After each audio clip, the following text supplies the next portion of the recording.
So I just had another patient who was able to lower their blood pressure medication after they've been getting chiropractic care. It's something that we see a lot of in our office. And so many people don't realize that when you're taking these high blood pressure medications, like let's just go into what the traditional medical approach is. So it actually causes your body to get rid of a bunch of water, right? So if you have a lot of increased water, then you're gonna have more water in the pipes, so to speak, and that'll increase the pressure inside of your blood pressure. The other thing that the drugs do is they block nerve activity of the blood vessels. They literally deaden the nerves, not completely, but they weaken their effect so that they don't stay tight and constricted, which will increase the pressure. They stay loose.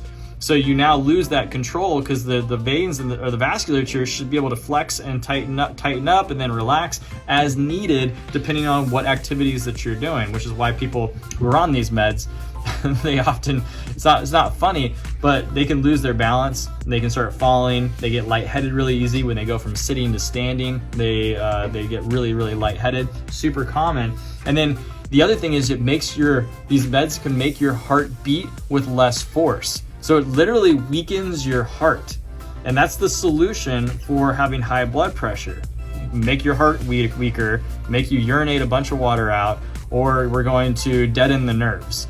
So aside from that already doesn't sound like a great deal. But on top of that, then the side effects are you can have headaches, drowsiness, mental confusion, and even type 2 diabetes. And these are the common ones. Now, when you're taking these meds, how long are you taking them for? I just had a recent conversation with a guy. I said, how long did the doctor say that you'd have to be on that high blood pressure medication? And he goes, I don't know.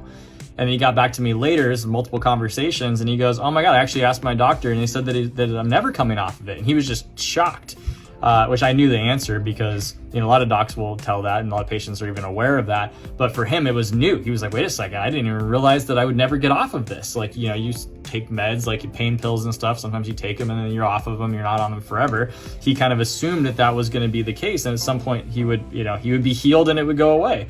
Well, you can heal and it can go away, but that is going to be up on you to make lifestyle changes to be able to make that happen.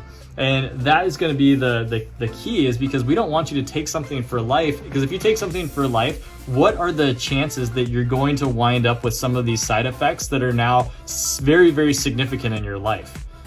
It increases because most people are dealing with some level of a side effect. That's because all drugs have effects, and some of them are just called side effects, which are the unwanted effects. But it's chemistry. You put chemistry in the body, it's going to affect everything in a particular way. And sometimes, you go, oh, well, the pros outweigh the cons. The cons are still going to be there. It's not like, oh, there was no cons. Like, the cons are going to be there.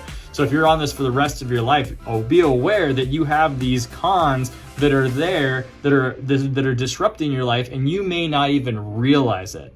And so it's so important that you guys are aware of this, because as you're going through the process of healing and improving yourself, getting chiropractic care makes really big changes on a lot of people's blood pressure. I mean, really surprising.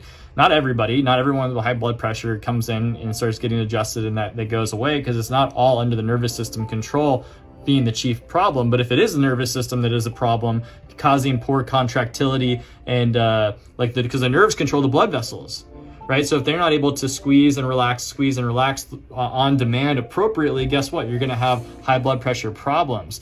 Now, if the nerves start flowing or sending their signaling to and from the brain better through the spinal cord, out through the spinal nerves, then out through the autonomic nervous system appropriately to control this, then guess what? You can actually start to allow your body to function in the way that it's supposed to.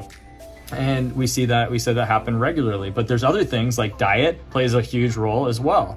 Stress levels. So really, if you look at it, there's 3 key things that I would say can really make a big difference, right? Start exercising. Exercising is the big scary E word, which you don't have to go out and start training for a marathon. You don't have to become a bodybuilder and go into the gym and become like hardcore weight training.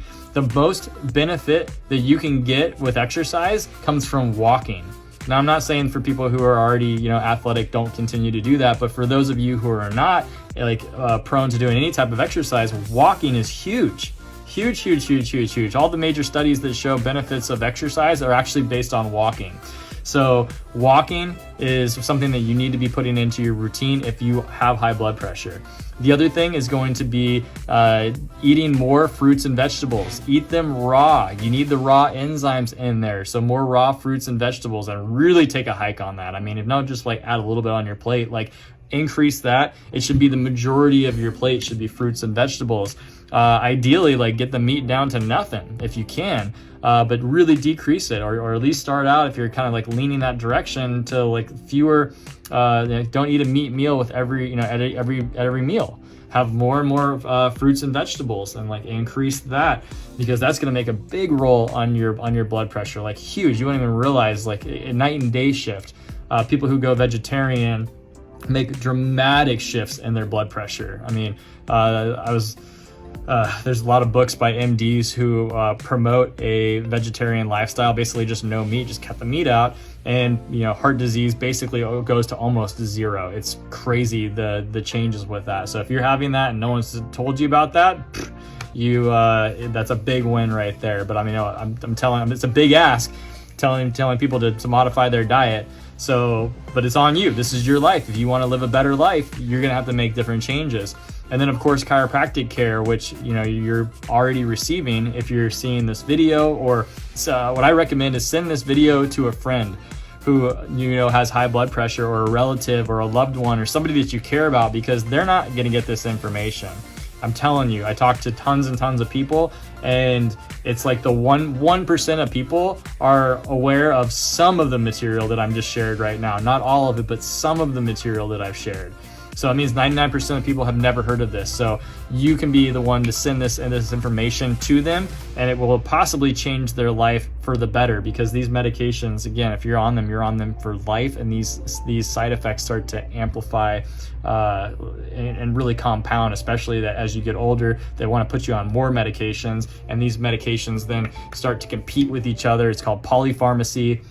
If you want to look that up, it's where these different medications start to interact, drug interactions start to occur, and it just gets really complicated and almost impossible to nail down, what's causing what in your body, because a lot of it's actually coming from the drugs. So I wanted to bring that to you so that you can start making those lifestyle shifts happen in your life, and this is your motivation to get after it, and so you know a little bit more about what's happening with blood pressure.